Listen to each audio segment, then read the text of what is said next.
Hello friends, super magic રસોઈમાં મિત્રો હું આપનું સ્વાગત કરું છું।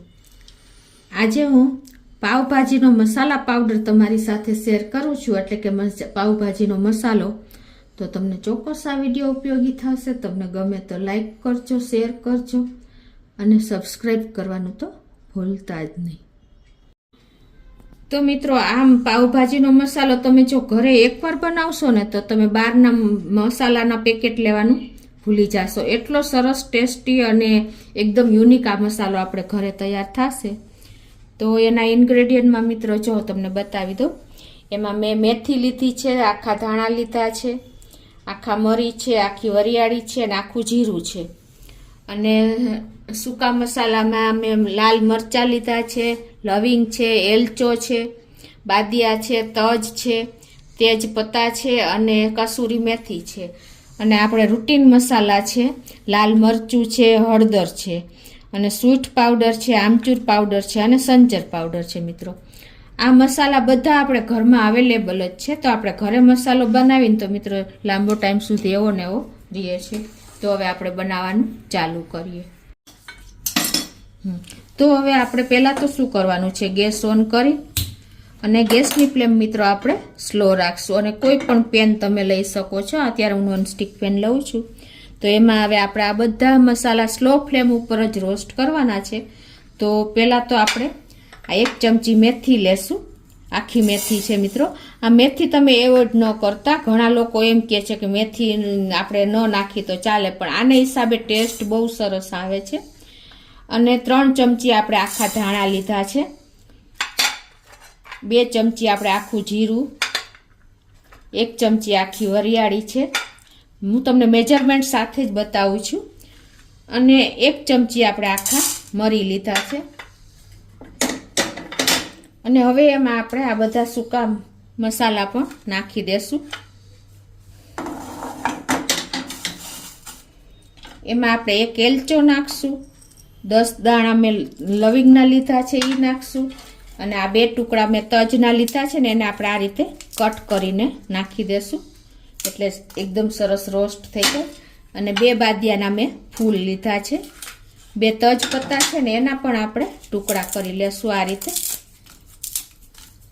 અને 6 મરચાં મેં લીધા છે, એને પણ આપણે સેજ આ રીતે કટકા કરીને નાખશું।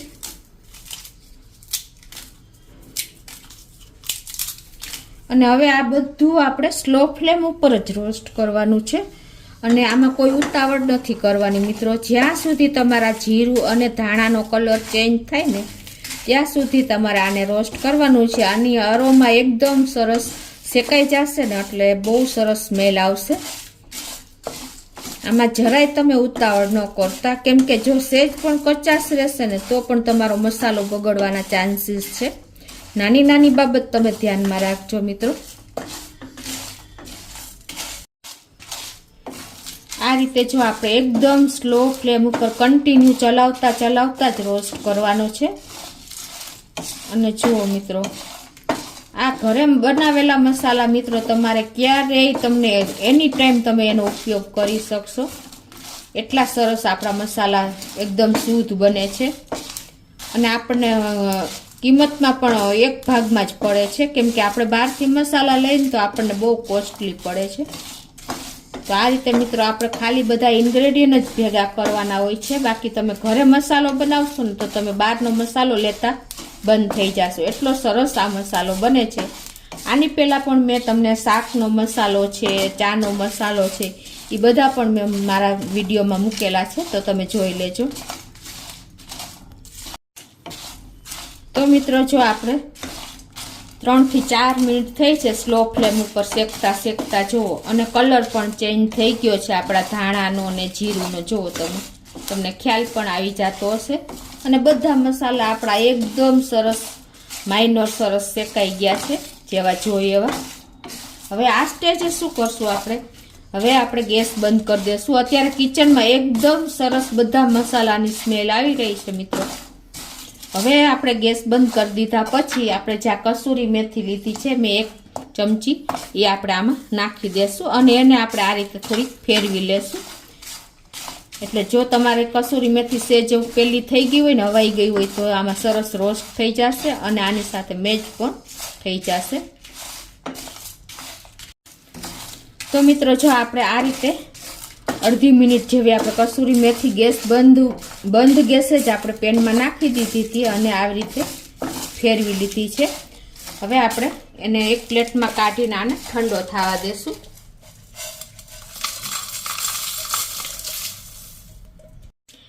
તો જો આપણો મસાલો પણ ઠંડો થઈ ગયો છે તો હવે એને આપણે પીસી લેશું મિક્સર જારમાં નાખીને.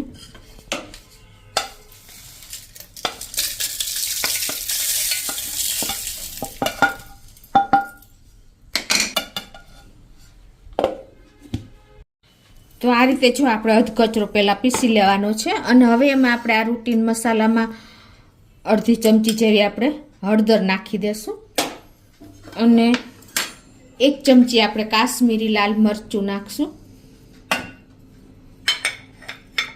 1 ચમચી આપણે આમચૂર પાવડર નાખી દેશું. 1 ચમચી આપણે સંચર પાવડર નાખી દેશું અને 1 ચમચી આપણે સૂંઠ પાવડર નાખી દેશું. હવે આને આપણે એકદમ સરસ બારીક પાવડર તૈયાર કરી લેશું. તો આ રીતે જો આપણે ખડા મસાલા અને પાવડર મસાલા બધા આપણે મિક્સ કરી લીધા છે અને એકદમ સરસ જો આપણે પાવડર તૈયાર કરી લીધો છે પાવભાજીનો મસાલો. મિત્રો આ મસાલાની અત્યારે એવી અરોમા આવી રહી છે ને મિત્રો કે તમે બહારના મસાલા લેતા ભૂલી જશો ને એટલી તમારી પાવભાજી ટેસ્ટી થશે જો છે ને. તો હવે આને આપણે અને તમારે આ મસાલો ગરમ ન થાય ને એ રીતે પીસવાનો છે, નહીતર શું થાય છે કે થોડોક ટાઈમ થાય છે ને ત્યાં એની સ્મેલ જતી રહે છે. એટલે તમારે મિક્સર જાર ગરમ ન થવું જોઈએ, એ રીતે સ્લોલી પીસવાનો છે થોડી વારે જો તમારે મિક્સરમાં ટાઈમ લાગતો હોય ને તો. હવે આ મસાલાને આપણે એક એરટાઈટ બરણીમાં ભરી લેશું અને જો તમારો મસાલો કદાચ સેજ પણ ગરમ થઈ ગયો હોય ને મિત્રો તો તમારે પહેલાં એને ઠંડો કરી લેવાનો અને પછી જ આપણે બરણીમાં ભરવાનો છે અને કાં થોડોક ટાઈમ તમારે બરણી ખુલ્લી રાખી દેવાની. આવી નાની નાની બાબત મિત્રો ધ્યાન રાખશો ને તો તમારો મસાલો ક્યારેય પણ પેલો ટેસ્ટમાં ચેન્જ નહીં થાય અને બગડશે પણ નહીં.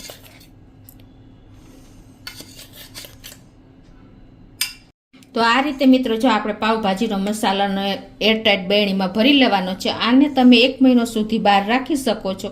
પછી તમારે જો લાંબો ટાઈમ રાખવો હોય ને તો તમારે ફ્રીજમાં સ્ટોર કરવાનો છે અને આ રીતે તમે લાંબો ટાઈમ સુધી વાપરી શકશો મિત્રો. તો આ એકદમ ફ્રેશ એવો મસાલો આપણે તમે ઘરે બનાવશો તો બહારનો મસાલો ભૂલી જ જશો મિત્રો. એટલો સરસ ટેસ્ટી અને એકદમ સરસ જો પાવડર ફોર્મ આપણો તૈયાર થયો છે મિત્રો. તો તમને ચોક્કસ મારો વિડીયો ઉપયોગી થશે. તમને ગમે તો લાઈક કરજો, શેર કરજો અને સબસ્ક્રાઈબ કરવાનું તો ભૂલતા જ નહીં.